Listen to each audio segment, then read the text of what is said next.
अस्सलाम वालेकुम एवरीवन। उम्मीद है आप सब खैरियत से होंगे। Welcome to the post market session. आज के सेशन में हमारे साथ CEO Chase securities Ali Nawaz साहब मौजूद हैं। अस्सलाम वालेकुम अली भाई। इस्लाम, थैंक यू। अली भाई, ओवरऑल मार्केट में हमने लास्ट वीक तो एक शार्प सेल ऑफ देखा था जहां पे अपने टॉप से मार्केट ने 10,000 पॉइंट्स डिक्लाइन करा। उसके बाद फ्राइडे के सेशन में भी हमने रिकवरी देखी। मंडे का session was positive for the market as well. एक दिन में हमने रिकॉर्ड अपसाइड मार्केट में विटनेस करी। आज का सेशन हाउएवर थोड़ा सा चॉपी था। 1500 पॉइंट्स की डाउनसाइड के साथ मार्केट ने जो है वो क्लोज करा। तो ओवरऑल आज की मार्केट की परफॉर्मेंस के बारे में सबको क्या व्यू है? जी बिल्कुल, हमने देखा कि लास्ट वीक मार्केट जो है वो एक अच्छी करेक्शन थी, बट लास्ट 2 दिनों में काफी पॉइंट्स जो पिछले वीक की करेक्शन के थे वो रिकवर हो गए। आज की मार्केट में हमने 1500 पॉइंट की एक करेक्शन देखी। आई थिंक ये हेल्दी साइन है, कोई प्रॉब्लम नहीं है। मार्केट कंसोलिडेट होते हुए परफॉर्म कर रही है। इस इंडेक्स लेवल पर 1500 पॉइंट कुछ भी नहीं होता है, 1% की मूवमेंट होती है। तो आई थिंक मार्केट में तो नॉर्मल मूवमेंट थी। कोई ऐसी कोई बड़ी करेक्शन या वो नहीं थी।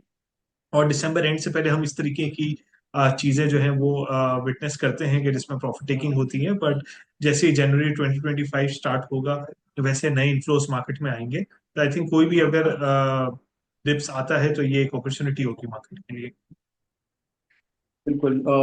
सुबह में हमने एक न्यूज़ सुनी जहाँ पे कैबिनेट ने प्रपोज करा है कि gas prices should be kept uniform for everyone. उसके बाद से हमने देखा कि कुछ players who are beneficiary of this, mainly fertilisers में एफएफसी वगैरह, उनमें आज नेगेटिव प्राइस एक्शन हमने जो है विटनेस करा। ऑलमोस्ट 5% की डाउनसाइड के साथ जो है उसने क्लोज करा। तो ओवरऑल इस प्रपोजल के हवाले से आपको क्या व्यू है और क्या इम्पैक्ट लग रहा है आपको इसका? जी देखिए, ये एक आईएमएफ की डिमांड भी है, बैकअप और यूनिफाइड गैस प्राइस। और अगर ये हो जाता है तो ये एनर्जी सेक्टर के लिए तो काफी पॉजिटिव है। हम वैसे ही देख रहे हैं एनर्जी सेक्टर में एक टर्न अराउंड है। इसके अलावा अगर यूनिफाइड गैस प्राइसिंग हो जाती है तो ये काफी बेहतर होगा स्टॉक्स के लिए, खासतौर पे एनर्जी सेक्टर के स्टॉक्स के लिए। और ये गैस यूटिलिटी कंपनी सुई नॉर्थ सुई साउथ इनके लिए भी काफी बेहतर होगा। हावेवर अब इसमें आज हमने एफएफसी में करेक्शन देखी। अब ये देखना है कि इसमें since FFC unified gas price होगी तो एफएफसी किस तरह इम्पैक्ट होगा, सिंस उसको मारी की फील्ड से जो है वो रिड्यूस रेट पर मिलती है और उनका एक कॉन्ट्रैक्ट साइंड है। 2027 में उनका कॉन्ट्रैक्ट जो है वो आई 2027 में शायद मेच्योर हो रहा है। तब तक क्या उनको उस गैस मिलती रहती है, ये एक क्वेश्चन मार्क है सब्सिडाइज रेट पर। बट आई थिंक अगर गैस प्राइस रिवाइज हो जाती है और सारे फर्टिलाइजर मैन्युफैक्चर के लिए भी यूनिफाइड हो जाती है तो आई थिंक ईफर्ट यहाँ से काफी बेहतर है। और अगर ये ही 2027 तक मारी की से एफएफसी को गैस मिलती रहती है एट लोअर रेट्स तो एफएफसी ज्यादा बेनिफिशियरी होगा। तो आई थिंक ये चीज जो है वो आगे जाके इवॉल्व करेगी। बिल्कुल। What's your view regarding banking sector overall? आज हमने काफी टाइम बाद कुछ स्टॉक्स को लैंडलाइट में देखा बैंक्स में। यूबीएल में आज काफी टाइम बाद इंटरेस्ट रहा। ओवरऑल बैंक्स हम देख रहे हैं कि अपने टॉप से 10% ऑलमोस्ट तमाम बैंक जो है वो रिट्रेस करके फिलहाल ट्रेड कर रहे हैं।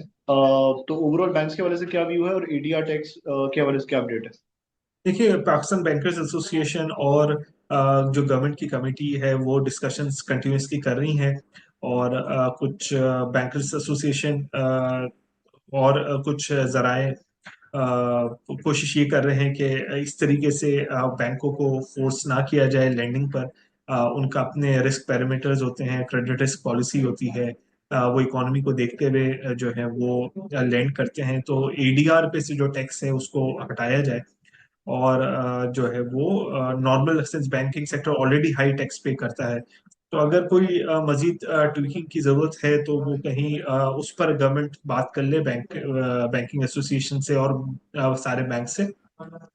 बट फोर्सफुली किसी काम के लिए जो है वो नहीं जो है वो किया जाए, टैक्स लगाया जाए कि आप ये काम करें वरना हम आप पर टैक्स लगा दें।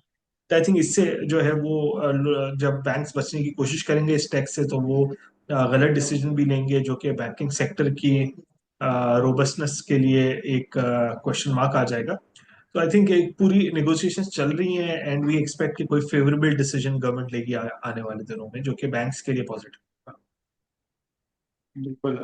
Now talking about tax mainly, I guess हमने देखा था कि गवर्नमेंट ने टैक्स कलेक्शन टारगेट्स जो सेट करे थे FY 25 के लिए, उसमें there is a shortfall targets में। दिसंबर के महीने में भी एक्सपेक्टिंग के, ऑल्दो नया पाकिस्तान स्कीम गवर्नमेंट ने अनाउंस करी थी, बट दिसंबर के महीने में भी जो है वो शॉर्टफॉल एक्सपेक्टेड है। तो ओवरऑल क्या व्यू बन रहा है, और ओवरऑल क्या मेजर्स लेने चाहिए गवर्नमेंट को to meet this, to meet this targets obviously. जी बिल्कुल। देखिए ये थोड़े से इकोनॉमिक एक्टिविटी पिकअप होगी तो ऑटोमेटिकली ये चीज़ें जो है वो सेटल हो जाएगी। अभी हम जिस तरह देख रहे हैं इन्फ्लेशन नीचे आई, उसके फॉलोअप में इंटरेस्ट रेट्स नीचे आए हैं, करेंसी कंट्रोल में है। तो आई थिंक ऐसे ऐसे इकोनॉमिक एक्टिविटी सेक्टर्स में पिकअप करेंगी, और जैसे जैसे इकोनॉमिक एक्टिविटी पिकअप करती है तो हम वहाँ भी देखेंगे कि जो शॉर्टफॉल्स हैं ये सारे मीटअप हो जाएंगे। बिल्कुल। गोइंग फॉरवर्ड अली भाई, what's your view regarding market? Roll over week ongoing है। कल ऑल्दो हम देख रहे हैं कि पब्लिक हॉलीडे है, थर्सडे और फ्राइडे को सेशन को मार्केट में जो है एक्टिविटी रिज्यूम होगी। तो ओवरऑल क्या मार्केट के वाले से क्या व्यू है, और गोइंग फॉरवर्ड आपकी क्या टॉपिक्स रहेंगे? जी बिल्कुल, मार्केट में मूवमेंट पॉजिटिव ही लग रही है, कोई मसला नहीं लग रहा मार्केट में। हो सकता है दिसंबर एंड से पहले थोड़ी कंसोलिडेशन, थोड़ी करेक्शन हम देखें, बट 2025 का आउटलुक हमारा पॉजिटिव ही है मार्केट का। बिल्कुल। Thank you so much Ali भाई for participating today's session. Allah हाफिज। अल्लाह हाफिज।